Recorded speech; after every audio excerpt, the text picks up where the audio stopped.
And now, live at 12.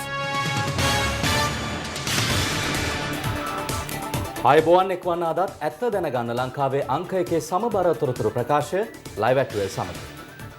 අද live at 12 සමගින් ඔබ හමු වන මම නිමේෂ් විජේසූරිය.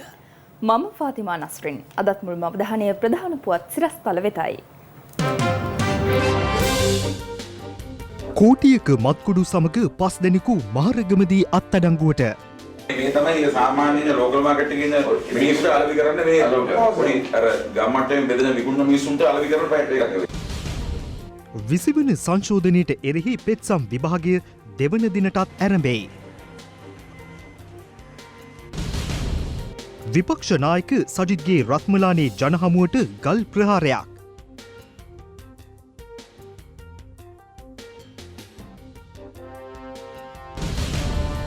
රාජ්‍ය බුද්ධ සේවයේ ආරක්ෂාවට වඩා වෙනත් කරුණුවලට මුල් තැන දුන් බව හිටපු පොලිස්පති පාස්කු කොමිසමේදී කියයි. සංගවා තිබූ සහල් මෙට්‍රික් ටොන් 300ක් සොයාගැනේ. LPL ක්‍රීඩක වෙන්දේසිය කල්යයි.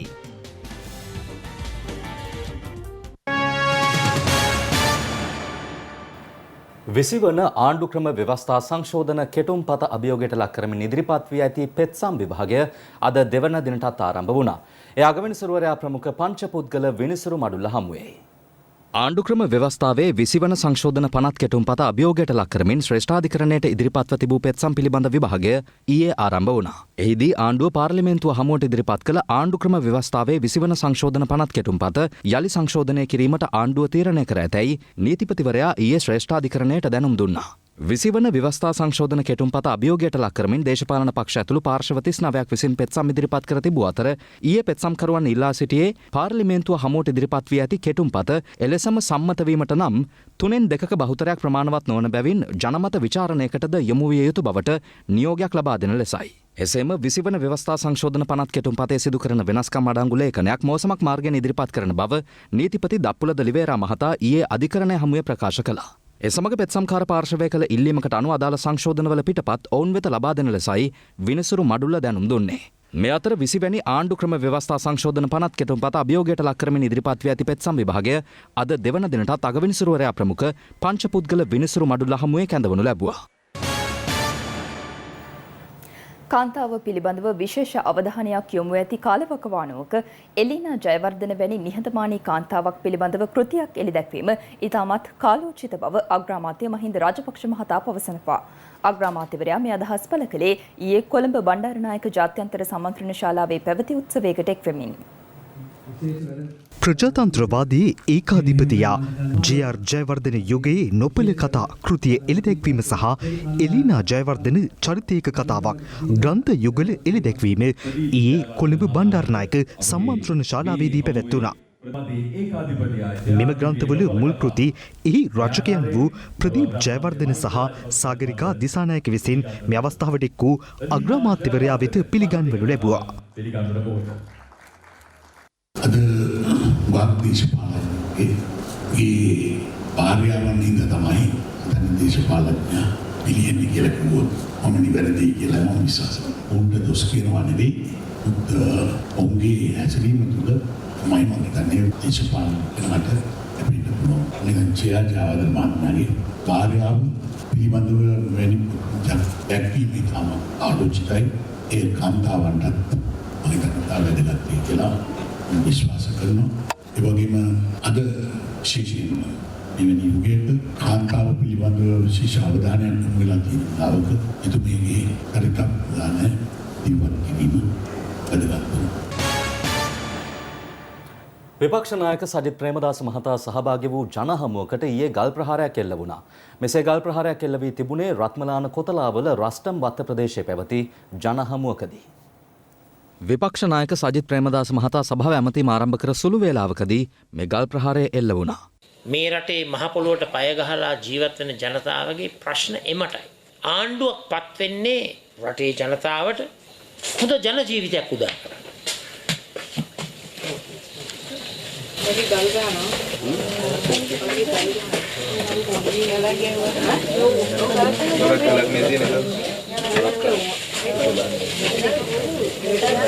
කමන්නේ ගල් ගැහුවට. හරි ප්‍රශ්න නැහැ. මේ අරන් යන්න. නෑ කමන්නේ. ගැටලුව නැහැ. කමන්නේ ගැටලුව නැහැ.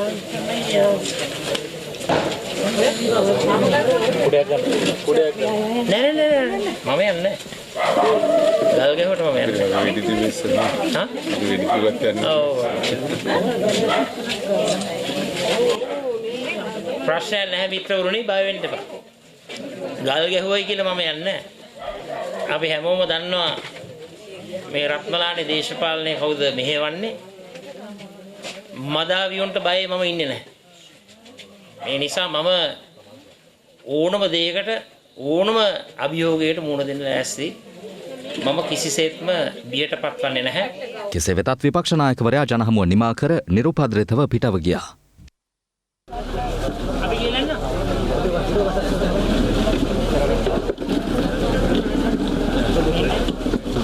මේ මැදිනිය මම නගින්න කොහොමද? යන්න වයින් කරන්න.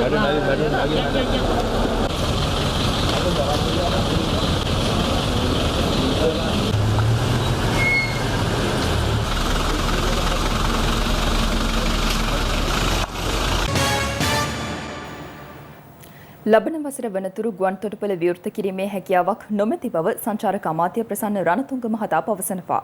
අමාත්‍යවරයා මේ අදහස් පළ කළේ අද උදෑසන ස්වර්ණවාහිනී පත්තරේ වැඩසටහනට එක්වෙමින්. කටුනායක ගුවන්තොටුපළ විවෘත කිරීම පිළිබඳව තාම හිතලා නැද්ද? මම කියන්නේ ඒක තාම පරිසංසාගත වෙන්න ඕනි. වකවානුවක් ගැනවත් හිතලා නැද්ද?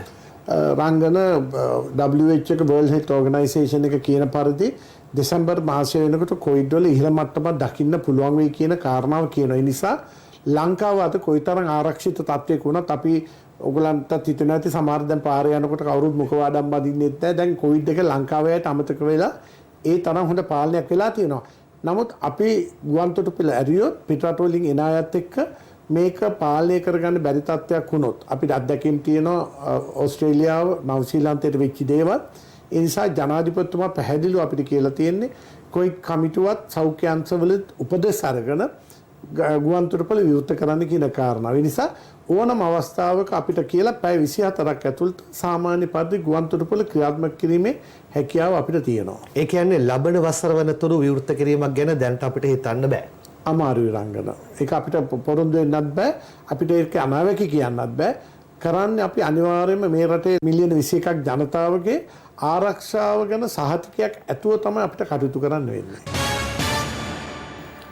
අන්තර්ජාතික සේවා දෙස අවධානය යොමු කරමින් සැපේය හැකි සේවා අවස්ථා හඳුනාගතහොත් ශ්‍රී ලංකා තැපෑලට ජාතික ආර්ථිකයේ ප්‍රධාන කොටස්කරුවෙකු බවට පත්විය හැකි බව ජනාධිපති ගෝඨාභය රාජපක්ෂ මහතා පවසනවා.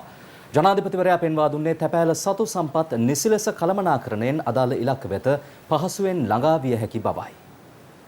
තැපැල් සේවා හා ජනමාධ්‍යවේදී වෘත්තීය සංවර්ධන රාජ්‍ය අමාත්‍යාංශයේ ඉදිරි සැලසුම් පිළිබඳව ඊයේ පස්වරුවේ ජනාධිපති කාර්යාලයේ සාකච්ඡාවක් පැවැත්වුණා. වාර්ෂිකව තැපැල් දෙපාර්තමේන්තුව රුපියල් බිලියන 8කට අධික ආදායමක් උපයන අතර වියදම රුපියල් බිලියන 14ක්. එහිදී අනාවරණය වුණේ වැටුප් අතිකාල දීමනා සහ සෙසු පිරිවැය හේතුවෙන් රුපියල් බිලියන 6ක පාඩුවක් වාර්ෂිකව සිදුවන බවයි. නව සේවා හඳුන්වා දෙමින් ඉහළ තාක්ෂණික ක්‍රම උපයෝගී කරගනිමින් තැපෑල ලාභ ලබන තත්වයකට පත් කිරීමට ඇති ඉඩකඩ සම්බන්ධයෙන් මෙහිදී දීර්ඝ වශයෙන් සාකච්ඡා කර තිබෙනවා. මෙහිදී අවධානය යොමු ඇත්තේ දිවයිනේ දිස්ත්‍රික්ක රැසක පිහිටි පැරණි තැපැල් කාර්යාල ගොඩනැගිලි සංචාරක අමාත්‍යාංශයේද සහ ඇතිව සංචාරක ආකර්ෂණය දිනාගත හැකි ස්ථාන බවට පත් කිරීම පිළිබඳවයි. කොළඹ කොටුවේ පිහිටි පැරණි මධ්‍යම තැපැල් ගොඩනැගිල්ල පෞරාණික බව රැකගනිමින් නවීකරණය කිරීමටද මෙහිදී තීරණය කර තිබෙනවා. කොවිඩ් වසංගතය නිසා රට වසා දමා තිබූ සමයේ රෝහල් සහ ඔසුසල් වෙතින් ඖෂධ වර්ග නිවෙස් වෙතම බෙදා හැරීමට තැපැල් දෙපාර්තමේන්තුව කළ සේවය ආර්ථික පුනර්ජීවනය පිළිබඳ ජනාධිපති කාර්යසාධක බලකායේ ප්‍රධානී බැසිල් රාජපක්ෂ මහතාගේ ඇගයීමට ලක් වුණා. ස්පීඩ් පෝස්ට් සේවය තවදුරටත් වේගවත් කිරීමෙන් සේවාලාභීන් විශාල පිරිසකගේ අවධානය දිනාගත හැකි බව බැසිල් රාජපක්ෂ මහතා එහිදී ප්‍රකාශ කළා. මේ අතර ජනමාධ්‍යවේදීන්ගේ වෘත්තීය නිපුණතා වර්ධනයට අභ්‍යාස ආයතනයක් පිහිටුවීමට සැලසුම් කර ඇති බවද එහිදී හෙළි වූ තවත් කරුණක්. විද්‍යුත් මුද්‍රිත සහ සමාජ මාධ්‍ය වෙතින් පුද්ගලයින්ට ආයතනවලට සහ ව්‍යාපාරවලට එල්ල කෙරෙන අනිසි බලපෑම් සහ අගතීන් පිළිබඳව ලැබෙන පැමිණිලි සංඛ්‍යාව ඉතා ඉහළ මට්ටමක පවතින හේයින් පුවත්පත් මණ්ඩල පනත සංශෝධනය කිරීමේ දැඩි අවශ්‍යතාවයද මෙහිදී සාකච්ඡා කර තිබෙනවා. ඊට අමතරව කැලණිය විශ්වවිද්‍යාලයේද සහභාගී කරවා ගනිමින් රූපවාහිනී නාලිකා ශ්‍රේණිගත කිරීම අපක්ෂපාතීව සිදු කිරීමටද මෙහිදී තීරණය වී තිබෙනවා.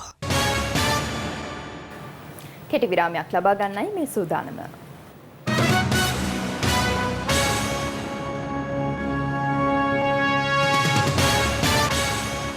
This is Live at 12. ඔබ නැවතත් ලංකාවේ අංක එකේ සමබර තොරතුරු ප්‍රකාශය සමගින්. සත්ව ආහාර නිෂ්පාදනය කිරීම සඳහා සූදානම් කර තිබූ රුපියල් 2,50,00,000කට අධික වටිනාකමකින් යුත් සහල් මෙට්‍රික් ටොන් 300ක් සංගවා තිබියදී පාරිභෝගික කටයුතු පිළිබඳ අධිකාරිය විසින් සොයාගෙන තිබෙනවා. ඒ වෙළඳ අමාත්‍යාංශයට ලද තොරතුරකට අනුව සිදු කළ වැටලීමකදී පරිභෝජනයට සුදුසු තත්ත්වයේ පැවති මෙම සහල් තොගය සත්ව ආහාර නිෂ්පාදනය කිරීම සඳහා යොදා ගැනීමේ සූදානමක් තිබෙන බවට වෙළඳ අමාත්‍ය බන්දුල ගුණවර්ධන මහතාට තොරතුරක් ලැබී තිබුණා. ඒ අනුව අමාත්‍යවරයා විසින් පාරිභෝගික කටයුතු පිළිබඳ අධිකාරිය නිලධාරීන් සමග ජායල ඒකල ප්‍රදේශයේ පිහිටි සත්ව ආහාර නිෂ්පාදන ආයතනයක් වටලා තිබෙනවා. එහි තිබී රුපියල් 2,50,00,000කට අධික වටිනාකමකින් යුතු මෙම සහල් මෙට්‍රික් ටොන් 300 සොයාගෙන තිබුණා.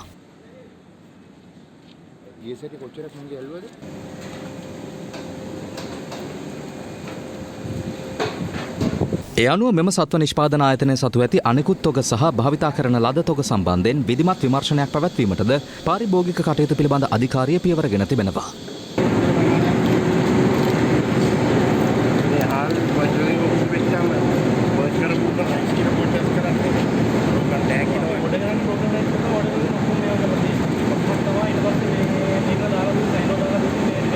මෙම නීති විරෝධී කාර්ය සම්බන්ධයෙන් එකී ආයතනය වෙත නඩු පවරමින් පාරිභෝගික අධිකාරිය බහරයට ගත් සහල් තොග අද මීගමුව මහේස්ත්‍රාත් අධිකරණයට ඉදිරිපත් කිරීමට නියමිතයි. පාස්කු ප්‍රහාරය සිදුවීමට පෙර පොලිස් දෙපාර්තමේන්තුව රාජ්‍ය බුද්ධි සේවය ත්‍රස්ත විමර්ශන කොට්ටාසය සහ හිටපු පොලිස්පති පූජිත් ජයසුන්දර අතර හුවමාරු කර තිබූ ලිපි ලේඛනවලට අනුව සහරන් හෂීම් ඇතුළු කණ්ඩායම රට තුළ යම්කිසි ප්‍රහාරයක් දියත් කිරීමට ඉඩ ඇති බවට අනතුරු අඟවා තිබූ බව හිටපු පොලිස්පතිවරයා ඊයේ පිළිගත්තා. ඒ පාස්කු ප්‍රහාරය පිළිබඳව විමර්ශනය කෙරෙන ජනාධිපති පරීක්ෂණ කොමිෂන් සභාව හමුවේ ඊයේ සාක්ෂි ලබා දෙමින් ඔහු වැඩිදුරටත් පැවසුවේ දින 52 ආණ්ඩු පෙරළියට පෙර සිටම රාජ්‍ය බුද්ධි සේවය ජාතික ආරක්ෂාවට වඩා වෙනත් කරුණු වලට මූලිකත්වයේදී කටයුතු කළ බවයි. හිටපු පොලිස්පති පූජිත ජයසුන්දර මහතා ඊයේ 5 වෙනි දිනටත් පාස්කු ඉරු දින බෝම්බ ප්‍රහාරය පිළිබඳව විමර්ශනය කරන ජනාධිපති පරීක්ෂණ කොමිෂන් සභාව හමුවේ සාක්ෂි ලබා දුන්නා. 2019 අප්‍රේල් මාස ජාතික තෞහිද් ජමාත් නායක සහරන් හෂීම් ඇතුළු ඔහුගේ අනුගාමිකින් විසින් ත්‍රස්ත ප්‍රහාරයක් දියත් කළ හැකි බවට විදෙස් බුද්ධ්‍යංශ තොරතුරක් කැරෙන්නට ඒ පිළිබඳව වෙනත් කිසිදු තොරතුරක් සොයා ගැනීමට රාජ්‍ය බුද්ධි සේවයට නොහැකි වුණා නේද? රාජ්‍ය බුද්ධි සේවයට මේ පිළිබඳව තමන්ගෙම කියලා කිසිදු තොරතුරක් සොයාගන්න හැකි වුණේ නැහැ. රාජ්‍ය බුද්ධි සේවය එම සිදුවීම් පිළිබඳව වාර්තා කළ සියලුම කරුණු විදේශ බුද්ධ්‍යංශ වලින් ලබාගත් තොරතුරු මත පදනම් වූ ඒවා. විදෙස් රාජ්‍යයකින් මේ සම්බන්ධයෙන් තොරතුරු නොලැබුණේ නම් රාජ්‍ය බුද්ධි සේවය නොදැනම එම බෝම්බ ප්‍රහාරය සිදුවීමට ඉඩ තිබුණද? සැබවින්ම එසේ සිදුවීමට ඉඩ තිබුණා. යම් හේකින් විදේශ බුද්ධ්‍යංශය විසින් එම තොරතුරු ලබා නොදුන්නේ නම් රාජ්‍ය බුද්ධ්‍යංශය නොදැනම එම බෝම්බ ප්‍රහාරය සිදුවීමට ඉඩ තිබුණ ස්වාමීනි. එවැගේම අදාළ විදෙස් බුද්ධි තොරතුරු සම්බන්ධයෙන් රාජ්‍ය බුද්ධි සේවය කිසිදු අවස්ථාවක සිය ස්ථාවරය නිගමනය සහ නිරීක්ෂණය මෙන්ම ඒ සම්බන්ධයෙන් වන ඒත්තු ගැන්වීමක් හරි සිදු කළේ නැහැ. දින 52 ආණ්ඩු පෙරළියට පෙර සිටම රාජ්‍ය බුද්ධි සේවය ජාතික ආරක්ෂාවට වඩා වෙනත් කරුණුවලටයි මූලිකත්වය දීලා කටයුතු කළේ. එවකට පැවති දේශපාලන තත්ත්වය මත ජාතික බුද්ධි සේවයේ ප්‍රමුඛතාව වෙනස් වුණා. පාස්කු ප්‍රහාරය සම්බන්ධයෙන් මෙරට බුද්ධි සේවයට තමන්ගෙම කියා බුද්ධි තොරතුරු ලැබිලා තිබුණේ නැහැ. අනෙකුත් රටවල සිදු වූ සිද්ධීන් සම්බන්ධ වාර්තා තමයි බුද්ධි සේවය මගින් වරින් වර ලබා දීලා තිබුණේ. අනතුරුව පාස්කු ප්‍රහාරය සිදුවීමට පෙර පොලිස් දෙපාර්තමේන්තුව රාජ්‍ය බුද්ධි සේවය සහ ත්‍රස්ත විමර්ශන කොට්ටාශය මෙන්ම හිටපු පොලිස්පති පූජිත ජයසුන්දර මහතා අතර හුවමාරු වී තිබුණු ලිපි ලේඛන සම්බන්ධයෙන් කොමිසම අවධානය යොමු කළා. 2018 වසරේ ජූනි මාස 29 වෙනි දින සිට සැප්තැම්බර් 20 දක්වා කාලය තුල හුවමාරු වූ ලිපි මගින් සහරන් ඇතුළු කණ්ඩායම රට තුල ලේවැගිරීමක් සිදු කිරීමකට සූදානම් වෙන බවට තොරතුරු දැනුම් දී ඇති බවට පැහැදිලි වන්නේ දැයි එහිදී හිටපු පොලිස්පතිවරයාගෙන් කොමිෂන් සභාව ප්‍රශ්න කළා. හිටපු පොලිස්පති පූජිත ජයසුන්දර මහතා එය පිළිගනිමින් පැවසුවේ සහරන් හෂීම් ඇතුළු කණ්ඩායම රට තුල යම්කිසි ප්‍රහාරයක් දියත් කිරීමට ඉඩ ඇති බව අනතුරු අඟවා තිබූ බවයි. අනතුරුව පොලිස්පතිවරයා තමාට ලැබෙන ලිපි හුවමාරු කිරීමට අමතරව පසු විපරම් කිරීම සම්බන්ධයෙන් කුමක් කර ඇද්දැයි කොමිෂන් සභාව විමසුවා. ඊට පිළිතුරු දෙමින් පූජිත් ජයසුන්දර මහතා මෙලෙස සඳහන් කළා. ලැබෙන ලිපිගොනු නැවත අදාළ අංශවලට යොමු කරනවා. ලිපිගොනු පවත්වාගෙන යනවා. මේ විදිහට ලිපි ලේඛන යොමු කළ විට අදාළ නිලධාරීන් ඒ සම්බන්ධයෙන් කටයුතු කරගෙන යනවා. මට දැනුම් දිය යුතු දේවල් තිබෙනවා නම් දැනුම් දෙනවා. මට තිබෙන කාර්ය බහුලත්වය නිසා මූලික අවධානය යොමු කරන එක අඩු වෙන්න පුළුවන්. එම කටයුතු දිගටම කරගෙන යාම නිලධාරීන්ගේ වගකීමක්. හිටපු පොලිස්පතිවරයා එලෙස සඳහන් කළ ආකාරයටම පාස්කු ප්‍රහාරයට පෙරත් කටයුතු කළේදයි කොමිෂන් සභාව විමසූ අතර ඊට පිළිතුරු දෙමින් ජයසුන්දර මහතා සඳහන් කළේ අදාළ අංශවල කුඩා වෙනස්කම් කළද ඒ කටයුතු එලෙසම කරගෙන යාමට නිලධාරීන්ට ඉඩ දුන් බවයි. ඒ නිලධාරීන් ඔවුන්ගේ උපරිමය සිදු කළා කියලා මම හිතනවා. සමස්ත පොලිසිය ලබාගත් ජයග්‍රහණ බොහොමයක් තිබෙනවා. පාස්කු ප්‍රහාරයේදී යම් කඩාවැටීමක් තිබෙනවා. මම ඒක පිළිගන්නවා. නමුත් අපි බොහෝ දේවල් කරලා තිබෙනවා. මෙහිදී කොමිෂන් සභාව පූජිත ජයසුන්දර මහතාට අවවාද කරමින් පැවසුවේ මෙම කොමිෂන් සභාව විමර්ශනය කරන්නේ පාස්කු දින සිදු වූ බෝම්බ ප්‍රහාරය පිළිබඳව පමණක් බවයි. සාක්ෂි ලබා දෙමින් පූජිත ජයසුන්දර මහතා වැඩිදුරටත් පැවසුවේ පාස්කු ප්‍රහාරය සිදුවීමට ආසන්න කාලයේ සහර නැමැත්තා දරුවෙකු ලබා ගැනීම සම්බන්ධයෙන් සිය බිරිඳ සමග වෛද්‍යවරයෙකු හමුවීමට ගොස් ඇති බව තමාට පෞද්ගලික තොරතුරු මගින් වාර්තා වූ බවයි. එවැන්නෙකුට බෝම්බ පිපිරීමක් සම්බන්ධයෙන් අදහසක් ඇති වූයේදයි ප්‍රශ්නයක් බව කොමිසම හමුවේ ඔහු වැඩිදුරටත් පැවසුවා. එමෙන්ම IS මතවාද අනුව ශ්‍රී ලංකාවේ අනුගාමිකින් පුහුණු කිරීමක් කර ඇති බව රාජ්‍ය බුද්ධි සේවය සහ ත්‍රස්ත විමර්ශන ඒකකයේ මගින් දැනුවත් කර තිබුණද IS මතවාද පිළිගත් නිසාම පාස්කු ඉරුදින ප්‍රහාරය සිදු වූ බවට තමාට පිළිගත නොහැකි බව ජයසුන්දර මහතා කොමිසම හමුවේ පැවසුවා. එබැවින් මේ සම්බන්ධයෙන් තීරණවලට එළඹීමේදී ඉතා අවධානයෙන් සහ සැලකිලිමත්ව තීරණවලට එළඹෙන ලෙසට කොමිෂන් සභාවෙන් ගෞරවයෙන් ඉල්ලා සිටින බවද ජයසුන්දර මහතා කොමිසම ඉදිරියේ ප්‍රකාශ කළා. මේ අතර හිටපු ආරක්ෂක ලේකම් හේමසිරි ප්‍රනාන්දු මහතාද ඊයේ පස්වරුවේ පාස්කු ප්‍රහාරය සම්බන්ධයෙන් විමර්ශනය කරන ජනාධිපති කොමිෂන් සභාව හමුවේ සාක්ෂි ලබා දුන්නා. සාක්ෂි ලබා දෙමින් ඔහු සඳහන් කළේ බුද්ධි තොරතුරක් නිකුත් කිරීමේදී එම තොරතුරු සම්බන්ධයෙන් ගත යුතු පියවර නිර්දේශ කළ යුතු වුවද මෙරට රාජ්‍ය බුද්ධි සේවය ලබා දුන් වාර්තාවල කිසිදු නිර්දේශයක් සඳහන් නොවූ බවයි. ප්‍රදේශ කිහිපයක කළ මෙහෙයුම්වලදී මද්‍රව්‍ය ජාවාරමේ නිරත වූ පුද්ගලයන් සහ ගිනිඅවි සන්තකයේ තබාගෙන සිටි පුද්ගලයන් කිහිප දෙනෙක් අත්අඩංගුවට ගැනීමට ආරක්ෂක අංශ කටයුතු කළා. එලෙස අත්අඩංගුවට ගත අය අතර මහරගම ප්‍රදේශයට හෙරොයින් බෙදා හැරීමේ නිරත වූ බව කියන කාන්තාවන් 2 දෙනෙක් ඇතුළු 5 දෙනෙක් අත්අඩංගුවට ගෙන තිබෙනවා. මහරගම පොලිසියේ බුද්ධි නිලධාරීන්ට ලද තොරතුරකට අනුව මීට දින කිහිපයකට පෙර මහරගම අපේක්ෂාරෝහල අවට පුද්ගලයින්ට හෙරොයින් අලෙවි කිරීමෙන් නිරත වූ 23 හැවිරිදි තරුණයෙකු අත්අඩංගුවට ගෙන තිබුණා. ඔහුගෙන් ලද තොරතුරු මත එම ජාලයට සම්බන්ධ කාන්තාවන් 2 දෙනෙකු ඇතුළු සිව් දෙනෙකු අත්අඩංගුවට ගැනීමට කටයුතු කළා. පොලිස් බහරයටගත් හෙරොයින් තොගය පරීක්ෂා කිරීමට අද පෙරවරුවේ බස්නාහිර පළාත බහර ජ්‍යෙෂ්ඨ නියෝජ්‍ය පොලිස්පති දේශබන්දු තෙන්නකෝඩ් මහතාද මහරගම පොලිසියට පැමිණියා. කොහොමද උනේ? ඉස්ලාමීය සර් විකාරෝහලේ මේ වැඩ කරන අයට විකුණන බයිකින් ඇවිල්ලා විකුණන තොරතුරක් ආවා. පිළිකාරෝහලේ වැඩ කරන අය. ඒ පිළිකාරෝහලේ සේවය කරන සේවකීන්ට ඒක ඩ්‍රස් පාවිච්චි කරනවා. සමහර පුජ්‍යලේම සර් හොස්පිටලේ සේවකයෝ ඉන්නවා සමහර අය ඩ්‍රස් පාවිච්චි කරනවා. මේ බුද්ධි අතරේ තමයි ලේබර් වර්ක්ටමේ ආයි. බුද්ධියන්සේ තොරතුරු අනුව අපි ගිහිල්ලා දෙතුන් පාරක් චෙක් කරනකොට දැන් සතියේ ඉස්සෙල්ලා ආවුණා පුජ්‍යලේකේ බයික් නම්බර් එකකින් ආවුණොත් අපි චෙක් කරා. චෙක් කරනකොට පොඩි පැකට් තියෙනවා. පොඩි පැකට් 10ක් තිබුණා. ඊට පස්සේ ආගෙන අපි ප්‍රශ්න කරලා කවුඩාරි එක්කෙනෙක් තමයි යට දෙන්නේ කියලා.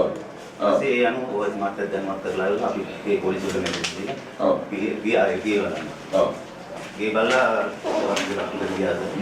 මේක මිලිග්‍රෑම් 10යි කියන්නේ. ඔව් සර්. මේක රුපියල් 500යි වටනවා. 500ක් වටනවා. ඒකම අනිවාර්යෙන් පේන වෙලේ වල ක්වොන්ටිටි එක අඩු පැකට් එකක් තමයි යන්නේ. ඒත් එක්කම මිලත් ඉහළ ගිහින් දිනවා කියන එක ඇවිල්ලා රුපියල් 500 මේක දෙනවා කියන්නේ ඇවිල්ලා කලින් එක මිලිග්‍රෑම් 40 පැකට් එක දැන් අද රුපියල් 2000ක් වෙලා ගන්නවා. සිදු කළ ප්‍රශ්න කිරීම්වලදී ගල්කිස්ස ප්‍රදේශයේ නිවසක සංගවා තිබූ හෙරොයින් කිලෝග්‍රෑම් 1කට අධික ප්‍රමාණයක් සොයා ගැනීමටයි හැකි වුණේ.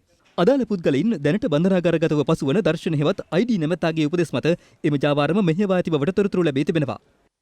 මේ අතර මහර බන්ධනාගාරයේ තාප්පියට ඉහළින් විසිකළ පාර්සලයක තිබී දුම්කළ තොගයක් සිය බහරට ගැනීමට බන්ධනාගාර නිලධාරීන් කටයුතු කළා.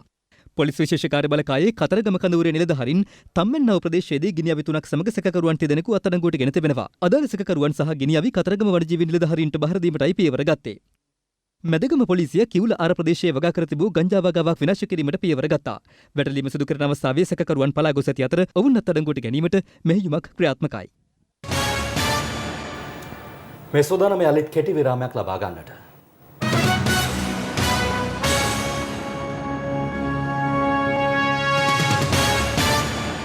තවත් දේශීය පුවත් කිහිපයක් කෙටියෙන් දකිමු දැන්.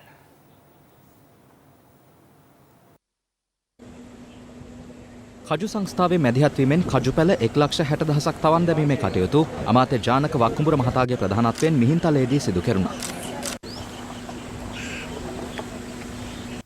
මින් කජුපැල ලක්ෂයක් ගොවීන්ට බෙදා දීමට කටයුතු කරන අතර ඉතිරි පැල 68,000 අලෙවි කිරීම සඳහා කටයුතු කරන බව ලංකා කජු සංස්ථාව සඳහන් කළා.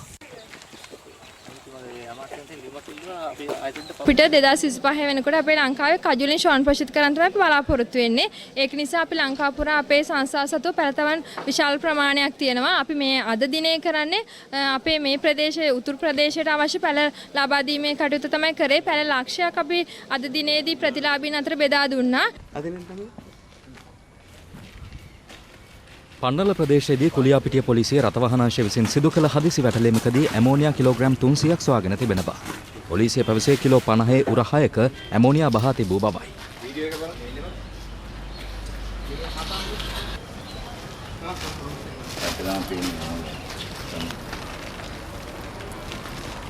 සිද්ධිය සම්බන්ධයෙන් 58 හැවිරිදි නොච්චියාගම් ප්‍රදේශයේ පදිංචි පුද්ගලයෙකු අත්අඩංගුවටගෙන තිබෙන බව. සැකකරුවාද බලපත්‍ර නොමැතිව ඇමෝනියා ප්‍රවාහනය කිරීමේ චෝදනාව මත කුලියාපිටිය මහේස්ත්‍රාත් අධිකරණයට ඉදිරිපත් කිරීමට නියමිතයි.